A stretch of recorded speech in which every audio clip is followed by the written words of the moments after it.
두 개의 날카로운 날이 만나 기능을 발휘하는 가위. 이 가위는 우리 생활 곳곳에 사용되고 있는데요.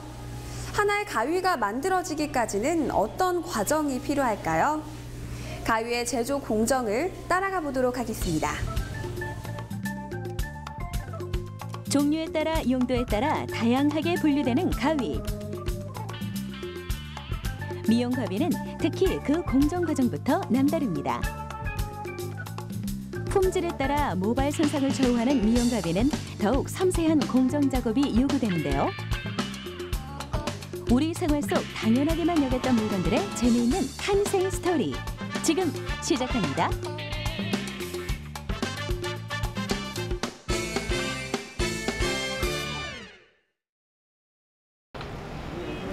가위의 공정 과정을 알아보기 위해 찾아온 이곳은 경기도 부평의 한 공장.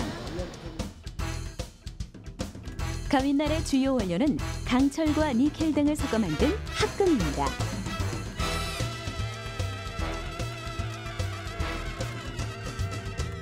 가위의 공정은 합금을 레이저로 절단하는 것부터 시작됩니다.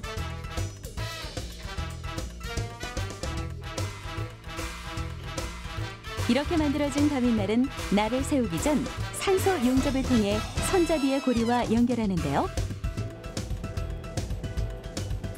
산소 용접 시 산소와 탄화수소가 화합했을 때 발생하는 약 3,500도씨의 높은 열을 이용합니다. 가위날과 손잡이 고리에 각도를 맞춰 열과 압력을 가하는 1차 용접.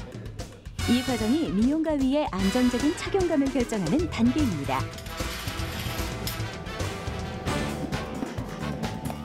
손잡이 고리와 가위날이 완벽한 결합을 이루지 못한다면 제 기능이 발휘될 수 없는데요. 그래서 정교한 가위를 만들기 위해 이러한 과정을 3회 더 반복한다고 합니다.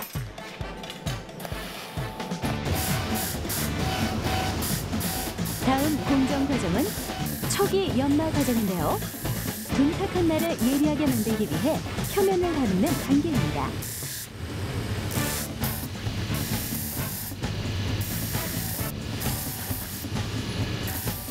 이때 숫돌을 이용합니다.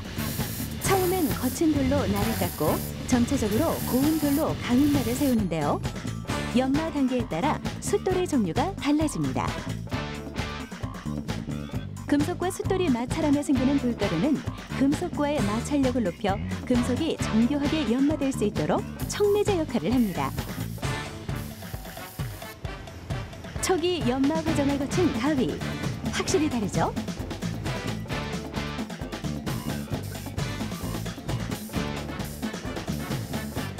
초기 연마 작업은 단순히 절삭을 담당하는 가위날뿐만 아니라 모든 부분에서 이루어지는데요.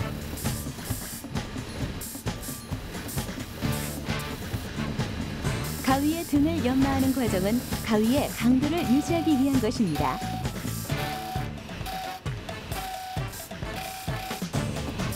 가위날은 날카롭게, 가위의 등은 부드럽게. 연마에도 강약이 필요하겠죠? 대표님, 지금 이 작업은요, 왜 하시는 거예요? 네, 가위가 이제 깎아야 할 부분이 여러 가지 있거든요. 지금 깎는 공정은 가위의 등을 깎고 있습니다. 이 날 등 쪽을 깎는 작업을 하고 있는 겁니다. 이 등도 거친 거 고운 거 하는데 지금은 이제 마지막 고운 작업, 고운 돌에다가 지금 거의 마무리 상태를 하고 있습니다. 아직 이렇게 초기 연마를 거친 가위에는 어떤 변화가 생길까요?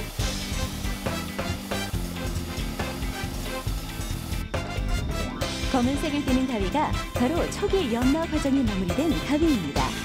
훨씬 더 매끄러워 보이네요. 이제 광을 내는 작업이 이어집니다. 상품성을 높이기 위한 과정 중 하나인데요. 정성 들여 깎아낸 가위날이 빛날 수 있도록 사포를 이용해 닦고 또 닦는 과정을 반복합니다.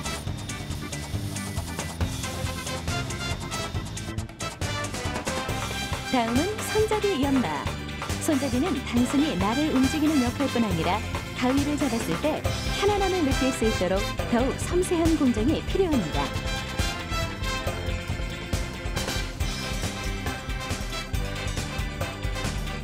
다음 공정 과정으로 함께 가볼까요? 대표님, 이 작업은 왜 하시는 거예요? 예, 모든 미용 가위도 마찬가지고 주방용 가정용 가위나 문구점 가위나 다 가위는 서로 날이 평면이 아니라 날이 부딪히면서 잘려야 되거든요. 그래서 서로 X자가 되어야 되는데 지금 같은 경우는 열 처리 상태에서 약간 변압이 떠 있기 때문에 그걸 망치를 쳐서 양쪽 날을 지금 바란스를 X자로 최대한 맞춰주고 있는 상태입니다. 최종 연마 작업. 가위의 절삭력을 높이기 위한 과정입니다. 또 날과 날 사이에는 곡선이 있어야 합니다. 그래야 부드럽게 머리카락을 자를 수 있는데요. 망치질을 거듭하고 날의 균형을 맞추고 곡선을 만드는 일은 결코 쉽지 않습니다.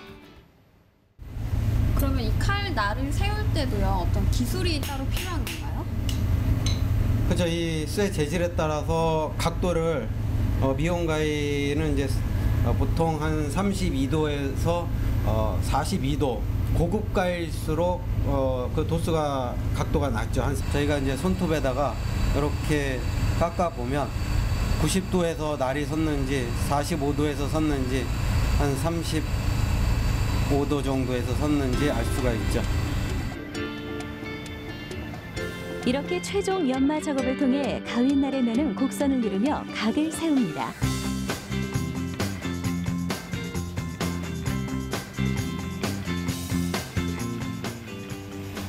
연마 작업의 마무리 단계. 가위의 등을 매끄럽게 만드는 것인데요.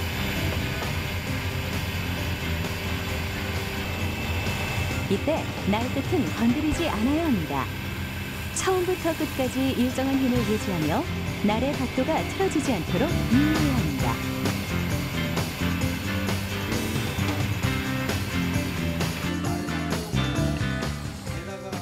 드디어 까다롭고 예민한 공정 과정을 거쳐 미용 가위의 날이 완성됐습니다. 일반 가위와 미용 가위에서 가장 기술적인 측면에서 큰 차이점은 무엇인가요? 모든 가위는 다 뭐를 자르게 돼 있는데요. 가위는 이제 모든 가위가 볼트가 중심이 되거든요. 근데 미용 가위는 일반 가위와는 차이가 있는 게 볼트 중심에서 날 끝 아니면 뒤쪽 이게 가위 길이에 따라서 다 좀 틀립니다. 그러고 가위 바닥을 몇 미리 정밀하게 팠냐, 날 각도를 몇 도로 세웠냐, 그 다음에 전체적인 등이나 손잡이 부분, 미용사들 하루 종일 작업하기 때문에 이런 것까지 다 맞춰서 작업을 하기 때문에 굉장히 정교한 세밀한 작업이 필요합니다. 작업 중 발생한 미세먼지들을 제거하기 위해 초음파 세척 작업을 하는데요. 초음파로 물질을 강하게 흔들어서 충격을 주어 세척하는 방법입니다.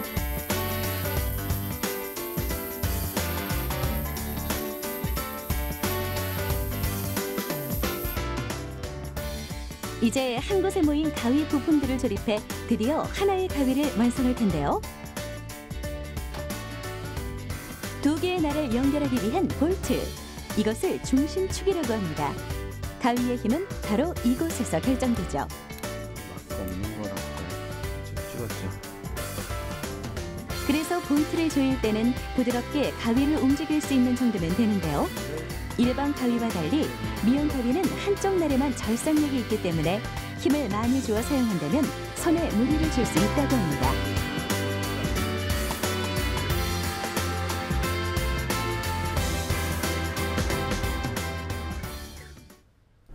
일반 가위와 미용 가위의 차이점, 절삭력이 아닐까 싶은데요. 그렇다면 어떤 차이점이 있는지 제가 직접 테스트해 보겠습니다. 미용 가위와 일반 가위의 차이점. 확인하셨나요?